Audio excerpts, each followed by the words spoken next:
I'm Jaws on the beat, I got flow that kills. Do my thing with a few G's, Lauren Hill. What's up troop, it's Unders, and in this video it's going to be a quick tutorial just to show you how to rescan for plugins in FL Studio. Best way to do it so it doesn't mess anything up. In the top left hand corner we've got add. Here we're just going to hit more plugins, brings up the plugin list for us. What we want to do is get our new plugin added into this list. So we're going to go manage plugins, and it gives us this menu here. Now pay attention to this bit, there's some key things that we want to do. First things first, this bit says verify plugins. If you're scanning and you find that this takes forever to go through the list, this is probably why. So we're going to switch that guy off. Now down here we want to make sure it says rescan previously verified plugins. Make sure that one's off. If a plugin has already been scanned and is working fine in FL Studio, we don't need to rescan and find these again. Then we've got rescan plugins with errors. So if you had a plugin that wasn't installed properly or wasn't authorized, you might switch this on, but ideally leave it off. This one here, try to prevent pop-up windows. So we're going to turn that one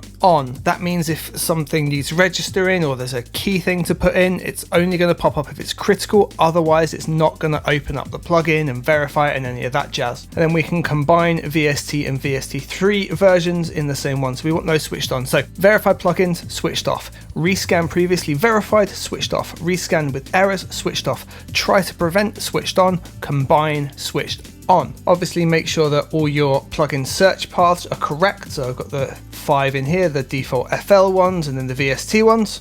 Then from there, super easy. It might say scan, mine says find more plugins. Boom, let that run through and do its thing. And this should be really quick as well. Cool, so that took seconds. We see we've got 1,646 plugins found. And now here, if we wanted to find our plugin, we're going to say it was ACE. We can type in finder at the bottom and we want to make sure that's always found. We're going to hit the little star and now that will be available to me in the plugin list. So if I close this away, ACE is now there at the top for me, as we can see. So it really is that simple, guys. I hope that's been helpful for you and I look forward to seeing you in the next one. If you need a little bit more help with the whole installation process, there's another video on the screen right now for you.